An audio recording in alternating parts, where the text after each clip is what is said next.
Chapter 15. Dad smacked the game player against his open palm. "Speak up," he said. "We can't hear you." Smack, smack. And then a deafening roar screeched from the player. A wail, higher and shriller than an ambulance siren. It didn't stop. Rising, rising. Dad dropped the player onto the table.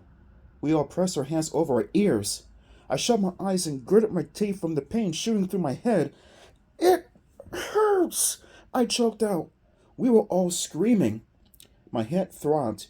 It felt as if my skull was busting apart. The shrill siren wail cut off suddenly. I gasped at the silence. We all stared at the melted game player on the table. My ears rang. I still had my hands pressed over my ears tightly. Slowly, I lowered my hands to the table. Eli shook his head hard, as if trying to shake off the pain.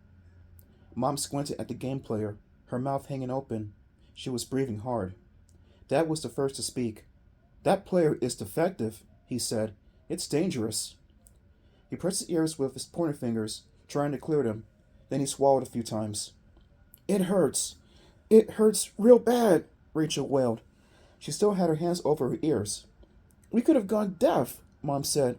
"My ears are still whistling. That was horrible." Dad picked up the game player and shook it. "Eli, you bought this from Vault City, right? Well, come with Jack and May after dinner. I'm taking this back. I'm going to show it to the manager.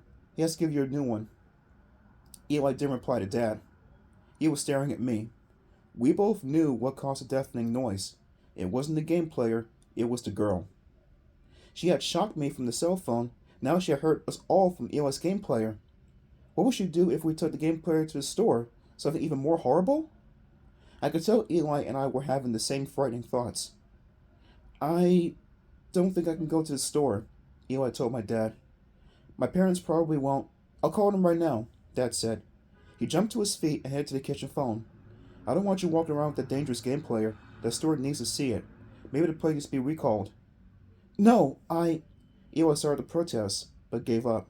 He knew my dad couldn't be stopped once he had something in his head. Dad started to talk to Eli's mother. I dragged Eli into the hall.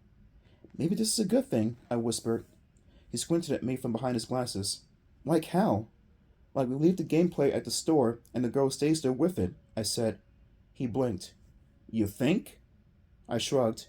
"I don't know," I said. "But if she's trapped inside there or something and we drive her to the store and give it to the store manager, then it's his problem, right?" "Maybe," Eli said. "It's worth a try," I told him. "I mean, what's worse that can happen?" "She could blow up the car," Eli said.